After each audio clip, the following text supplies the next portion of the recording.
Bonjour les amis, j'espère que vous vous portez à nouveau à merveille aujourd'hui.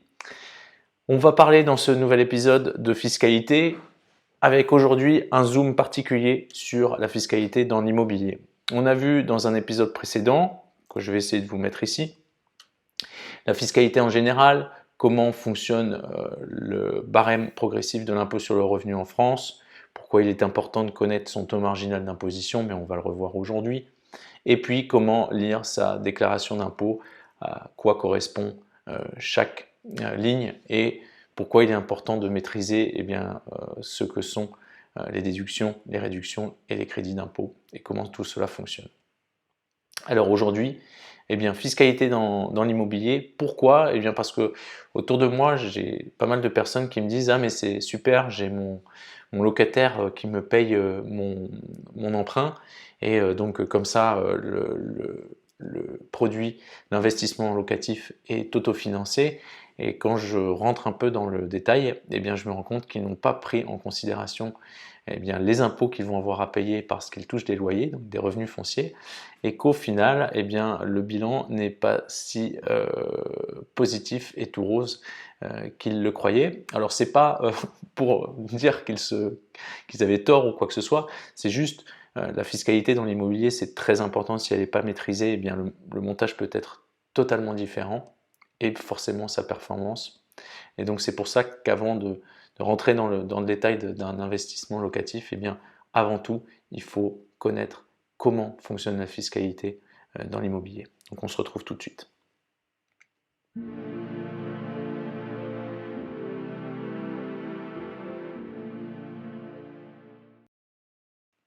Donc rebonjour les amis, aujourd'hui cet épisode ça va être au sujet de la fiscalité dans l'immobilier.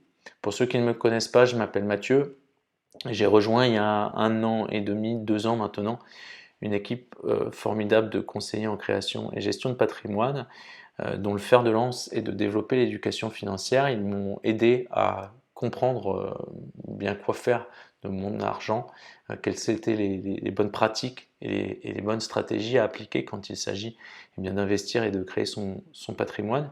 Et ma mission au travers de cette chaîne, c'est de partager avec vous ces connaissances afin de vous permettre de faire les bons choix quand il s'agit d'investir votre argent, de le faire fructifier et de développer votre indépendance financière. Alors j'ignore comment vous êtes tombé sur cet épisode, mais sachez que je ne fais pas de pub, je ne me développe que par le bouche à oreille. Donc si vous apprenez quelque chose, que vous trouvez que cet épisode a été utile ou d'autres, et qu'il pourrait aider des personnes autour de vous, n'hésitez pas à leur partager, car c'est comme ça que peut se développer cette chaîne, dont le but est de pouvoir aider un maximum de monde. Donc aujourd'hui, comme je le disais, on va parler de la fiscalité dans l'immobilier.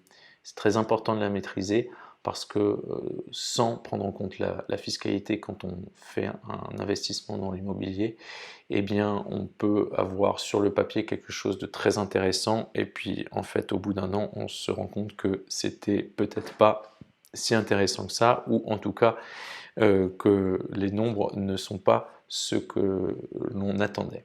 Donc on va voir dans le détail comment ça fonctionne.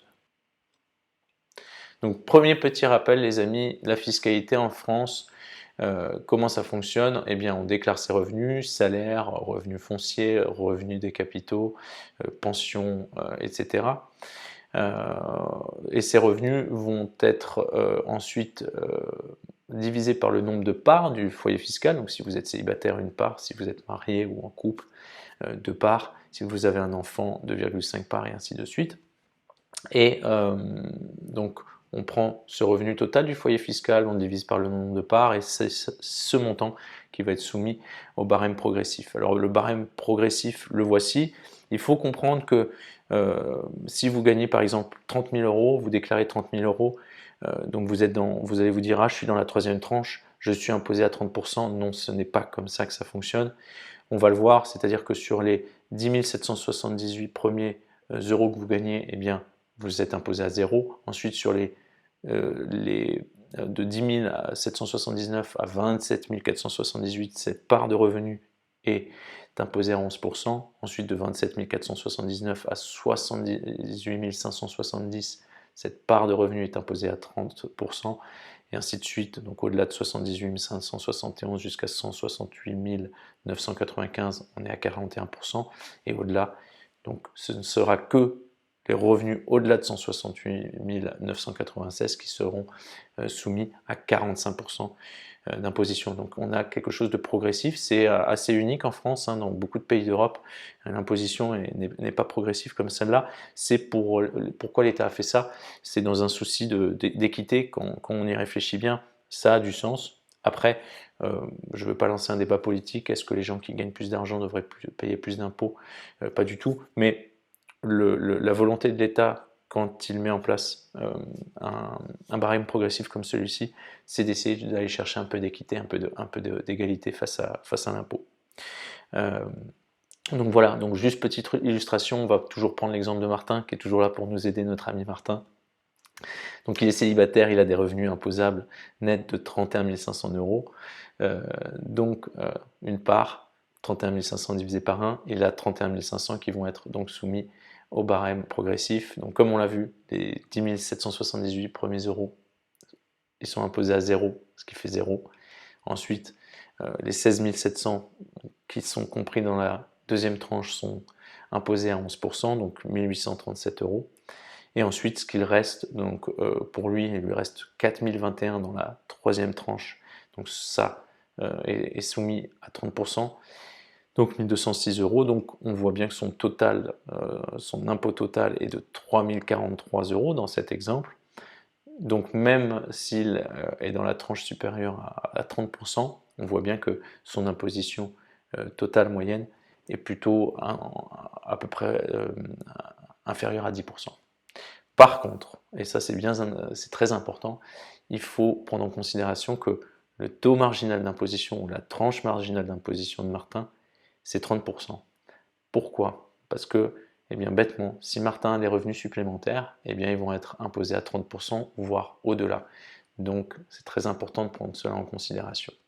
On va le voir pour les revenus fonciers qui seraient en plus de ces revenus actuels. Donc, pour la fiscalité dans les revenus fonciers, en France, on a deux régimes possibles.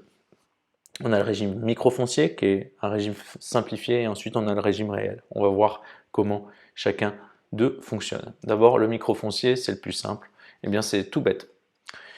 On prend les revenus fonciers, l'État fait un abattement de 30%, parce que vous avez des charges diverses et variées, les charges de copropriété, les assurances, si vous l'avez mis en gestion, eh bien, les frais d'agence, etc. Donc l'État fait un abattement forfaitaire de 30% et donc votre imposition va être sur 70% de ces revenus fonciers. Donc l'imposition se calcule, on prend 70% des revenus et qui sont multipliés par la TMI. Donc c'est là où c'est très important parce que forcément si votre tranche marginale d'imposition est à 11%, on va voir un résultat différent que si votre tranche marginale d'imposition est à 30%, auquel s'ajoute 17,2 de charges sociales. C'est si on n'y échappe pas, elles sont pratiquement présentes partout. C'est elles qui en partie font la différence entre votre salaire brut et votre salaire net. Les sociétés y sont soumises, etc. C'est 17,2%. Ce sont la CSG, contribution sociale générale, et la CRDS, la contribution pour le remboursement de la dette sociale, parce que vous le savez, on appelle ça le trou de la Sécu. Donc c'est une contribution pour rembourser cette dette. Donc on va voir dans le détail avec Martin. Admettons, il a 10 000 euros de revenus fonciers. On retient bien tranche marginale d'imposition de Martin, 30%. Donc on va y venir. Donc on a l'abattement de 30%, 3 000 euros. Donc il va être imposé à hauteur de 7 000 euros de ses revenus fonciers. Et donc avec sa tranche marginale d'imposition à 30%, il va donc être imposé à hauteur de 47,2% sur 70% de ses revenus fonciers, ce qui fait quand même un total de 3 304 euros d'impôt foncier. Donc on voit bien là quand même, il se prend un bon coup de ciseaux dans ses revenus fonciers. Il y a un tiers de ses revenus fonciers qui partent en impôt. Donc C'est là où je vous disais, si on ne prend pas en considération, quand on fait un montage, un investissement dans l'immobilier locatif, qu'on ne prend pas en considération la fiscalité, eh bien, on peut avoir une surprise à la fin de l'année et avoir 3 000 € qu'on n'avait pas du tout pris en compte dans notre montage. Très important. Donc ça, c'était pour le régime microfoncier, régime simplifié. Ensuite, on a le régime réel. Eh bien, le régime réel, comment ça fonctionne? Eh bien, on fait un bilan comme si on avait une société, c'est-à-dire qu'on prend les recettes et on prend les dépenses. Donc les recettes, ce sont les revenus fonciers. En dépenses, on a les frais de gestion, donc c'est assurance, les charges de copropriété qu'on ne peut pas répercuter sur le locataire, les taxes, les frais d'entretien, etc. Et on peut aussi ajouter les intérêts d'emprunt si on a eu recours à l'emprunt. Et comme on l'a vu dans cette vidéo, il faut avoir recours à l'emprunt parce qu'on peut faire travailler l'argent de la banque pour s'enrichir. Et aussi les frais d'assurance décès invalidité, donc ADI, qu'on peut donc déduire. Ça nous donne un delta, et bien ce delta de la même façon va être soumis au même calcul. Donc si le delta est supérieur à 0, on a une taxe sur ce bénéfice foncier, donc on parle de bénéfice foncier, et bien l'impôt se calcule de la même façon, on prend ce delta et il est multiplié par la tranche marginale d'imposition, plus 17,2% de charges sociales. Donc on va reprendre un exemple avec Martin, il avait donc 10 000 € de revenus fonciers, 3 000 € de frais, parce qu'il a mis son appartement en gestion, comme ça il n'a pas à s'embêter avec le locataire, les états des lieux, les remises des clés, etc., les frais de copropriété, l'entretien, l'ascenseur, etc. Donc 3 000 € de frais, et puis il a 2 500 € d'intérêt sur son emprunt, et pour son assurance décès invalidité. Ce qui fait qu'on a un delta de 4 500 €, vous l'avez bien compris, là déjà, ça va être plus intéressant qu'avec le microfoncier, parce que 4 500 fois 30% plus 17,2%, eh bien, on a seulement 2 124 € d'impôt par rapport aux 3 300, eh bien, on a gagné pratiquement 1 200 € d'impôt. Donc là déjà c'est intéressant de passer au réel dans le cas de Martin, bien sûr. C'est un exemple, il faut toujours voir au cas par cas. Ensuite, on va voir toujours dans le réel, eh bien, comment ça se passe. On peut même créer ce qu'on appelle du déficit foncier. C'est-à-dire qu'on a nos revenus fonciers, on a toujours nos frais de gestion et donc d'assurance, charges de copropriété, les taxes, la taxe foncière, etc. Mais comme vous le savez peut-être, quand on a recours à l'endettement pour acheter un appartement, pour le mettre en location, comment ça se passe? Eh bien, les premières années, la part d'intérêt est plus grande et la part de capital remboursé est plus petite. Et puis au fur et à mesure que les années s'écoulent, la part de capital que l'on rembourse chaque mois est plus grande et la part d'intérêt est plus petite. Pourquoi? Eh bien parce que dans le cas d'un emprunt, les intérêts se décomposent, ils sont calculés sur le capital restant dû. Ce capital restant dû diminuant, eh bien la part d'intérêt à rembourser diminue. Donc chaque mois, on va payer un petit peu moins d'intérêt jusqu'à, au bout du montage, ne payer que très peu d'intérêt et rembourser beaucoup de capital, car le remboursement, lui, chaque mois, paye la même chose à la banque. Donc cette petite subtilité, pourquoi? Eh bien parce que en début de montage, quand on vient de faire le prêt les premières années, la part d'intérêt est très grande dans les remboursements que l'on fait. Et bien là, on peut avoir donc ces intérêts et l'assurance décès invalidité qui dépassent, ajoutés aux frais de gestion, qui dépassent les revenus fonciers. Et donc là, on a un delta, mais qui est de l'autre côté. On a un déficit foncier. Et bien là, comment ça se passe? On a un abattement du montant de ce delta sur le revenu global, comme on l'a vu dans la vidéo sur la fiscalité en général, ça vient en déduction du revenu global, et donc en gros le gain fiscal est égal à eh bien, ce delta multiplié par la tranche marginale d'imposition. Alors on va voir à nouveau un exemple avec Martin. Il a toujours ses 10 000 € de revenus, toujours ses 3 000 € de frais, taxes, etc. Mais par contre, comme il est en début de montage, eh bien, il a 9 000 € d'intérêt à rembourser, avec l'assurance de décès invalidité. Donc qu'est-ce qui se passe? On a ici un delta de 2000 €, et bien donc Martin va avoir un abattement de 2000 € sur son revenu global, donc son gain fiscal, vu que sa tranche marginale d'imposition est de 30%, et bien son gain fiscal est de 2000 fois 30%, soit 600 €.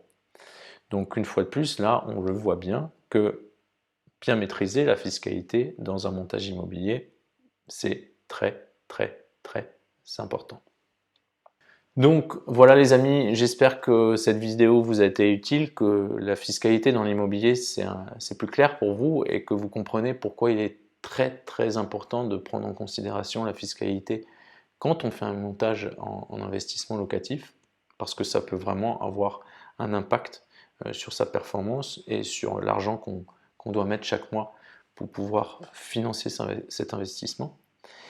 Donc, si quelque chose n'a pas été clair ou que vous avez des questions, bien sûr, n'hésitez pas à me laisser un petit commentaire. Mettez un petit like, ça va permettre de toucher plus de gens et d'aider plus de personnes à acquérir les connaissances nécessaires pour pouvoir faire les bons choix. Et eux aussi prendre en compte la fiscalité quand ils font un investissement dans l'immobilier. Bien sûr, inscrivez-vous pour être prévenu dès qu'un nouvel épisode va être publié. Et puis moi, je me réjouis d'avance de vous revoir pour le prochain épisode. Prenez soin de vous et à très bientôt.